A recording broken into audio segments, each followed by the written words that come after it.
Bạn đã bao giờ khao khát một điều gì đó đến mức không thể dừng lại không? Ban đầu, đó chỉ là một mong muốn bình thường như có nhiều tiền hơn, yêu sâu đậm hơn, thành công hơn. Nhưng rồi, lúc nào không hay, nó trở thành nỗi ám ảnh. Bạn mất ngủ vì nó, bạn sợ hãi mất nó, bạn sẵn sàng đánh đổi mọi thứ vì nó. Và đến khi nhìn lại, bạn nhận ra mình đã bị chính ham muốn ấy giam cầm. Điều gì đã xảy ra? Tại sao thứ đáng lẽ khiến ta hạnh phúc lại biến thành gánh nặng? Hãy cùng kênh Cổ Nhân Xưa khám phá ranh giới mong manh giữa khát khao và sự ám ảnh, là nơi mà chỉ một bước đi sai, ta có thể đánh mất chính mình. Dưới bầu trời vô tận, dòng sông chảy mãi không ngừng. Nó không chọn điểm bắt đầu, cũng chẳng biết điểm kết thúc. Dòng nước cuộn trào, đôi khi hiền hòa, đôi khi dữ dội. Ham muốn của con người cũng giống như dòng sông ấy, một nguồn chảy tự nhiên, có thể nuôi dưỡng sự sống hoặc nhấn chìm tất cả nếu vượt quá giới hạn. Từ khi sinh ra, con người đã mang trong mình những ham muốn bản năng: được sống, được yêu thương, được thành công, được công nhận.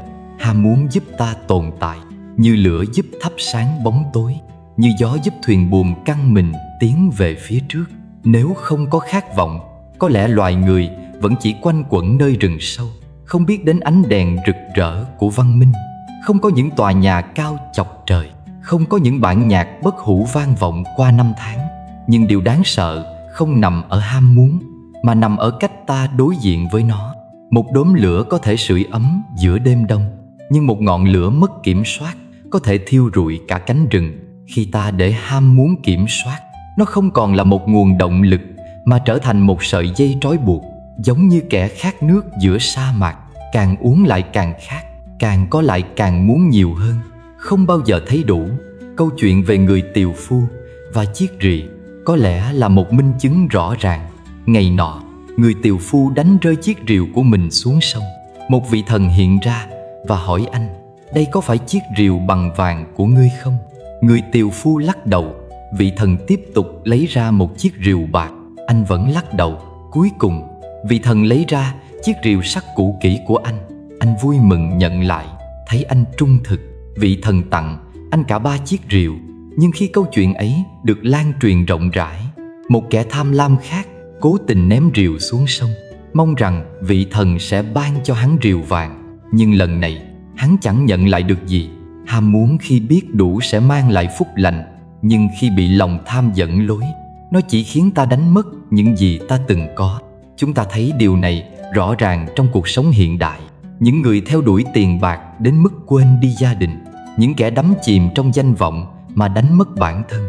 Ham muốn tình yêu khi lành mạnh sẽ khiến con người hạnh phúc, nhưng khi biến thành sự chiếm hữu, nó có thể trở thành ngục tù không lối thoát. Để nhận biết ranh giới giữa một ham muốn chính đáng và một sự ám ảnh nguy hiểm, hãy thử dừng lại và tự hỏi: liệu ta đang kiểm soát ham muốn, hay chính nó đang kiểm soát ta? Ta có thể dừng lại bất cứ lúc nào không? Ta có đang đánh đổi quá nhiều thứ quan trọng hơn chỉ vì một điều chưa chắc đã mang lại hạnh phúc không? Nếu một người khát nước, họ uống một cốc nước và thấy dễ chịu. Nhưng nếu họ uống quá nhiều, nước có thể trở thành độc dược. Ham muốn cũng vậy. Nếu biết điểm dừng, nó sẽ là một động lực quý giá. Nhưng nếu mù quáng lao theo nó mà không có sự tỉnh thức, nó sẽ trở thành một con dao hai lưỡi cứa vào chính cuộc đời ta. Vậy nên, giữa dòng sông ham muốn, hãy học cách chèo thuyền thay vì để mặc bản thân trôi theo dòng nước. Dưới ánh hoàng hôn mờ ảo, một giọt nước chậm chậm nhỏ xuống từ mái hiên, lặng lẽ, kiên trì, không vội vã.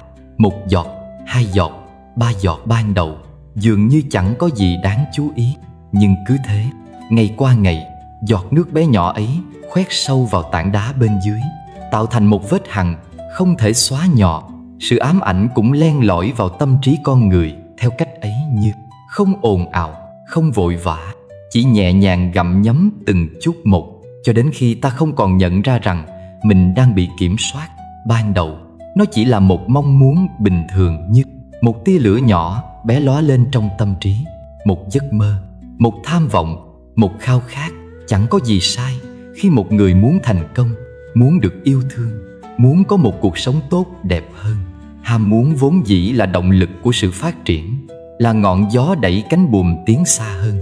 Nhưng vấn đề nằm ở chỗ, khi ta không kiểm soát được hướng đi của con thuyền, chính ngọn gió ấy có thể trở thành cơn bão nhấn chìm tất cả. Một ngày nào đó, bạn thức dậy và nhận ra rằng trong đầu mình chỉ còn một suy nghĩ duy nhất. Ban đầu, nó chỉ xuất hiện thoáng qua như một cánh chim lướt ngang bầu trời. Nhưng rồi, mỗi ngày trôi qua, nó lặp lại rõ ràng hơn, chiếm chỗ trong tâm trí bạn nhiều hơn. Bạn không còn là người chủ của suy nghĩ nữa, mà trở thành kẻ phục tùng cho một ý niệm duy nhất. Bạn nghĩ về nó khi ăn, khi làm việc, khi trò chuyện, thậm chí cả trong giấc ngủ.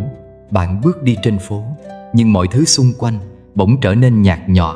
Những cuộc trò chuyện trở thành tiếng vọng xa xăm. Bạn chỉ còn thấy điều bạn muốn, chỉ còn nghe thấy giọng nói của nó trong tâm trí. Nếu là danh vọng, bạn bắt đầu soi chiếu mọi hành động của mình qua ánh mắt người khác, luôn lo sợ rằng mình chưa đủ nổi bật. Nếu là tiền bạc, bạn không còn nhìn thấy giá trị của những khoảnh khắc nhỏ bé, mà chỉ thấy những con số không ngừng tăng giảm trong tài khoản. Nếu là tình yêu, bạn dần quên mất chính mình, cứ mãi mê đuổi theo một hình bóng mà không biết rằng trái tim mình đã rỗng tuếch từ lúc nào. Rồi đến một ngày, bạn nhận ra rằng mình sẵn sàng đánh đổi mọi thứ chỉ để có được nó. Những điều từng quan trọng với bạn, gia đình, bạn bè, sức khỏe, những giá trị đạo đức dần dần bị đẩy lùi. Bạn tự nhủ rằng mình chỉ cần đạt được mục tiêu trước mắt, rồi sẽ quay lại cân bằng cuộc sống sau. Nhưng sau là bao giờ? Một người lao đầu vào công việc, quên ăn quên ngủ, bỏ mặc những cuộc gặp gỡ với người thân, chỉ để đổi lấy một vị trí cao hơn, một con số lớn hơn trong tài khoản. Một người sẵn sàng thỏa hiệp với lương tâm để có được thứ mình muốn, tự nhủ rằng chỉ là một lần duy nhất, rồi dần dần chìm sâu vào vũng lầy. Và rồi, khi điều bạn mong muốn không thành hiện thực, cả thế giới như sụp đổ. Bạn không còn tận hưởng hành trình, không còn thấy những điều đẹp đẽ xung quanh. Thứ duy nhất bạn quan tâm là kết quả. Nếu thất bại, bạn cảm thấy mình vô giá trị, như thể cuộc đời chẳng còn ý nghĩa. Nỗi bồn chồn, lo lắng, tức giận bủa vây lấy bạn, nhấn chìm bạn trong cảm giác trống rỗng. Bạn bắt đầu hoài nghi chính mình, trách móc bản thân, rồi đổ lỗi cho thế giới. Nhưng ngay cả khi bạn đạt được điều mình muốn, bạn cũng không thấy thỏa mãn. Bạn nghĩ rằng chỉ cần thêm một chút nữa, rồi mình sẽ hạnh phúc. Nhưng một chút nữa ấy cứ kéo dài mãi không có điểm dừng. Một kẻ khát nước giữa đại dương cứ mãi mê uống, mà không biết rằng nước mặn chỉ càng làm cơn khát trở nên dữ dội hơn. Bạn bị cuốn vào một vòng xoáy không hồi kết. Đạt được rồi lại muốn nhiều hơn, không bao giờ cảm thấy đủ. Sự ám ảnh không xảy ra ngay lập tức. Nó giống như một hạt giống nhỏ bé được gieo vào tâm trí, âm thầm lớn lên từng ngày, đến khi ta nhận ra nó đã trở thành một gốc cây khổng lồ, bám rễ sâu vào tận đáy lòng, không dễ gì nhổ bỏ. Nhưng liệu có phải không có cách nào thoát ra không? Hãy thử dừng lại một chút, hãy thử lắng nghe xem tâm trí mình đang nói gì. Hãy thử hỏi bản thân rằng ta đang thực sự muốn điều gì? Điều này có thật sự mang lại hạnh phúc cho ta không? Hay chỉ là một ảo ảnh mà ta đang mãi miết đuổi theo? Bởi lẽ hạnh phúc không phải là đích đến, hạnh phúc nằm trên con đường ta đi. Và đôi khi biết dừng lại, biết buông bỏ mới là cách để thực sự tìm thấy bình yên. Trong một khu rừng rậm rạp, có một con chim nhỏ, ngày ngày miệt mài nhặt nhạnh từng cọng rơm, từng chiếc lá để xây tổ. Ban đầu, nó chỉ muốn có một chốn an toàn để trú ngụ. Nhưng rồi, khi tổ đã đủ ấm, nó lại thấy chưa đủ lớn. Nó tiếp tục bay xa hơn, tìm kiếm nhiều hơn, lấp đầy chiếc tổ đến mức không còn chỗ để thở. Một ngày kia, khi tổ quá nặng, cành cây không chịu nổi mà gãy rơi xuống vực sâu. Và con chim ấy, sau bao ngày miệt mài tích lũy, cuối cùng lại mất đi tất cả. Ám ảnh về tiền bạc và thành công cũng vậy. Ham muốn làm giàu chưa bao giờ là xấu. Nó giống như một ngọn lửa, có thể sưởi ấm nếu biết kiểm soát, nhưng cũng có thể thiêu rụi cả một cánh rừng nếu để nó lan tràn vô định. Chúng ta bắt đầu với một mong muốn đơn giản, có một cuộc sống tốt hơn, không phải lo nghĩ về cơm áo gạo tiền. Nhưng rồi, tiền nhiều chưa bao giờ là đủ. Khi có 1, ta lại muốn 10. Khi có 10, ta lại khao khát 100. Ta lao đầu vào công việc mà quên mất những bữa cơm cùng gia đình. quên mất những chiều hoàng hôn có thể thong thả bên tách trà, quên mất cả chính mình. Nhưng tiền bạc không có điểm dừng, cũng giống như một con thuyền trôi giữa đại dương, càng uống nước càng khát hơn. Có những người dù đã đứng trên đỉnh cao thành công, nhưng vẫn thấy mình như một kẻ đang leo dốc, mãi mãi không thể dừng chân. Ám ảnh về tình yêu lại như một dòng sông lặng lẽ, tưởng như hiền hòa nhưng có thể nhấn chìm tất cả. Khi yêu, ta muốn gần gũi, muốn thuộc về, muốn nắm chặt người kia trong tay. Nhưng có những bàn tay càng siết chặt, càng làm đối phương ngột ngạt. Yêu thương trở thành kiểm soát, ân cần biến thành ghen tuông. Ta không còn nhìn thấy người ấy như một con người độc lập, mà chỉ là một phần của ta, một phần ta không thể để mất. Nhưng tình yêu, nếu chỉ là sự sở hữu, liệu có còn là tình yêu không? Có những người khi mất đi tình yêu, không còn nhìn thấy bất cứ ánh sáng nào trong cuộc sống, như một cánh diều bị cắt đứt dây, chao đảo giữa bầu trời rồi rơi xuống đất. Họ quên mất rằng tình yêu không phải là tất cả. Trái đất vẫn quay, mùa xuân vẫn về, và trong ta vẫn còn cả một thế giới rộng lớn để khám phá. Ám ảnh về ngoại hình là một tấm gương soi méo mó. Ta đứng trước nó mỗi ngày, săm soi từng đường nét trên khuôn mặt, từng nếp gấp trên cơ thể. Ta không còn thấy chính mình nữa, mà chỉ thấy một danh sách dài những khuyết điểm cần sửa chữa.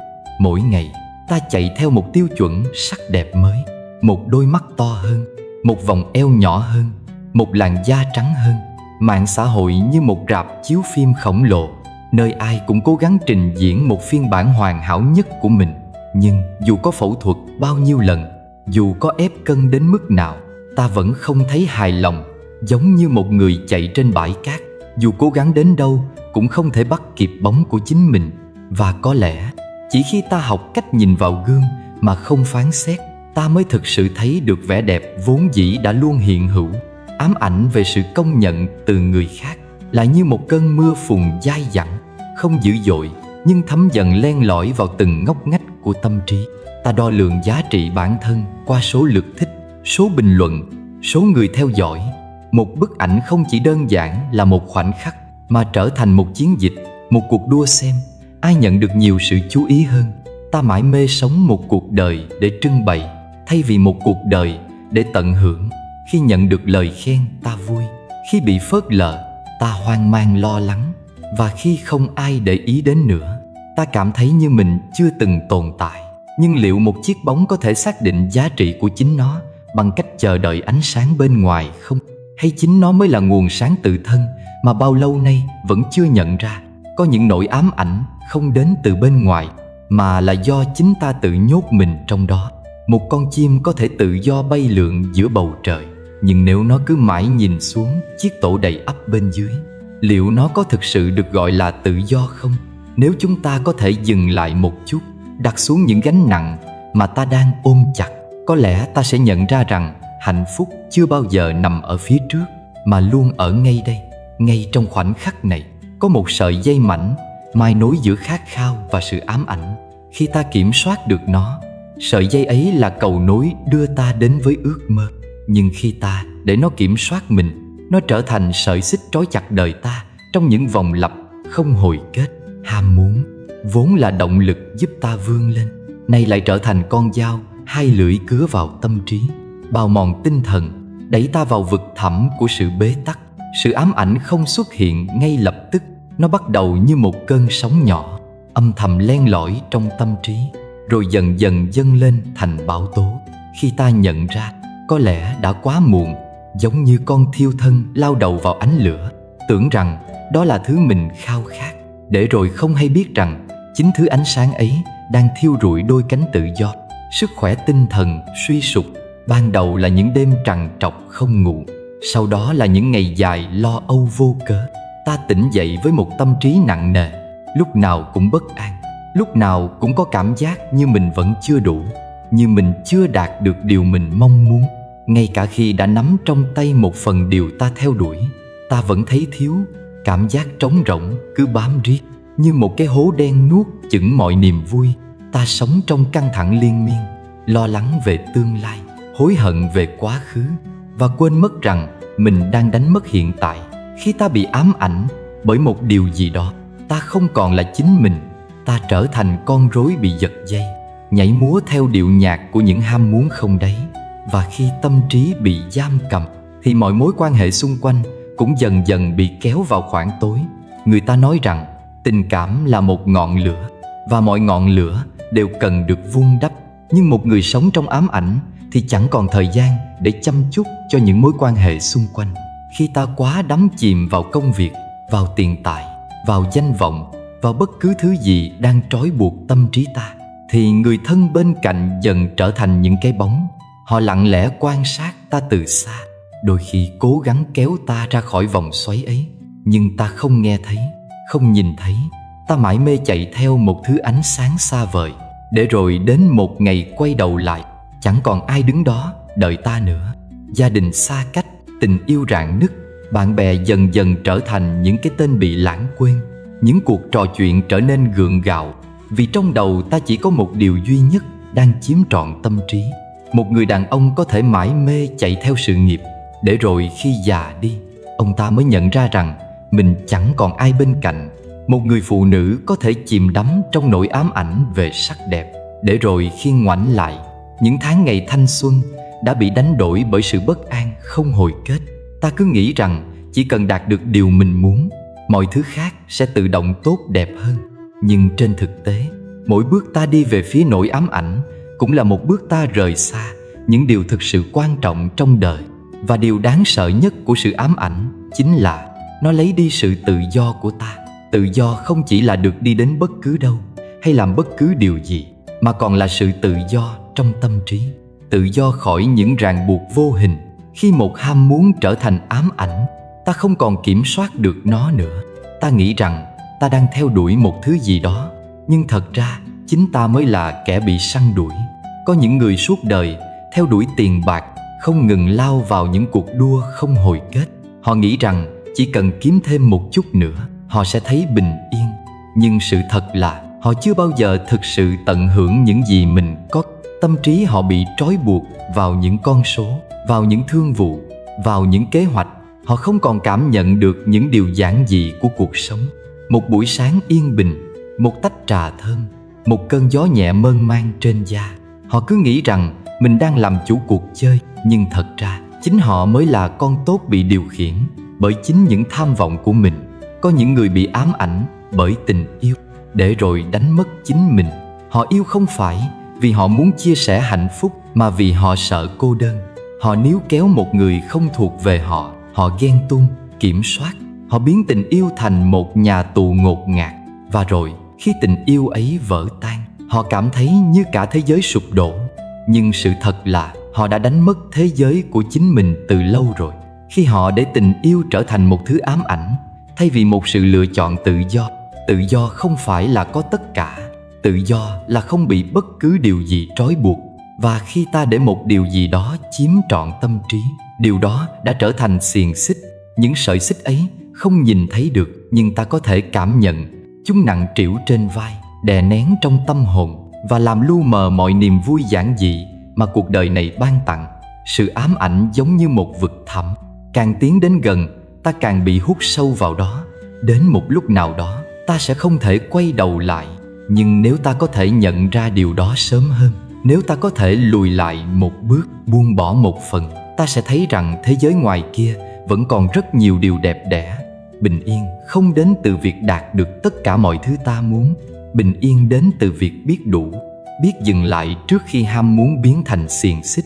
Bạn có đang để một điều gì đó kiểm soát cuộc sống của mình không? Bạn có đang đánh đổi những thứ quan trọng chỉ để theo đuổi một thứ gì đó mà chính bạn cũng không chắc liệu nó có mang lại hạnh phúc hay không? Nếu có, hãy dừng lại một chút, hãy thở thật sâu, hãy nhìn lại những gì bạn đang có. Và hãy nhớ rằng thứ quý giá nhất mà bạn có không phải là những điều bạn đang theo đuổi, mà là chính sự tự do trong tâm hồn. Vậy làm sao để kiểm soát ham muốn trước khi nó trở thành ám ảnh? Ham muốn giống như một ngọn lửa. Nếu biết kiểm soát, nó sẽ sưởi ấm trái tim, soi sáng con đường và tiếp thêm sức mạnh để bước tới. Nhưng nếu để nó bùng phát, không kiểm soát, nó sẽ thiêu rụi mọi thứ, đốt cháy cả lý trí lẫn tâm hồn. Mỗi người trong chúng ta đều có những khao khát, nhưng nếu không cẩn trọng, khao khát ấy có thể biến thành xiềng xích trói buộc, khiến ta mãi mắc kẹt trong cơn khát, không bao giờ được giải tỏa. Có những lúc ta nghĩ rằng mình chỉ đang theo đuổi một điều chính đáng, một tình yêu, một giấc mơ, một thành tựu. Nhưng đến một ngày, ta nhận ra rằng mình đã bị chính ham muốn đó điều khiển. Nó len lỏi vào từng suy nghĩ, ám ảnh từng giấc ngủ, bóp nghẹt những khoảnh khắc đáng lẽ nên an yên. Đó là lúc ta cần dừng lại và tự hỏi, mình có đang để ham muốn này kiểm soát mình không? Nhận thức sớm về sự mất cân bằng chính là bước đầu tiên để thoát khỏi cơn cuồng say của khát vọng. Như một con tàu lênh đênh giữa đại dương, nếu không biết phương hướng, ta sẽ mãi mãi bị cuốn vào vòng xoáy của những con sóng tham vọng, không bao giờ tìm thấy bến bờ. Hãy tự nhìn lại chính mình. Nếu mỗi ngày trôi qua đều ngập tràn lo âu, nếu bạn không thể tìm thấy niềm vui ngoài mục tiêu duy nhất ấy, nếu từng suy nghĩ đều bị nó chi phối, thì đó là lúc cần tỉnh thức. Nhưng nhận ra là chưa đủ, ta còn cần học cách buông bỏ và chấp nhận. Cuộc đời này vốn dĩ không phải lúc nào cũng theo ý ta. Có những thứ càng cố nắm, giữ lại càng trôi tuột khỏi tay. Đôi khi, ta cứ nghĩ rằng chỉ cần đạt được một điều gì đó thì hạnh phúc sẽ đến. Nhưng rồi ta lại nhận ra rằng, ngay cả khi có được nó, lòng vẫn cứ trống rỗng. Hạnh phúc không nằm ở việc đạt được hay chưa đạt được, mà nằm ở khả năng chấp nhận thực tại.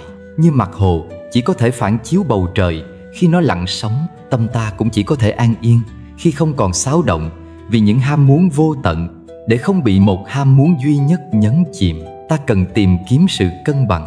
Đừng để một điều gì đó chiếm trọn tâm trí đến mức quên đi những gì thực sự quan trọng. Một người mải mê chạy theo tiền bạc mà quên mất gia đình. Một người dốc hết sức lực để theo đuổi danh vọng mà đánh mất sức khỏe. Đó đều là những minh chứng rõ ràng cho sự mất cân bằng. Hãy bước chậm lại, dành thời gian cho những điều khác nữa. Đôi khi, một bữa cơm cùng gia đình, một tách trà tĩnh lặng giữa chiều, hay một khoảnh khắc thả lỏng giữa thiên nhiên lại có giá trị hơn mọi thành tựu phù phiếm. Cuối cùng, hãy luyện tập chánh niệm và tỉnh thức.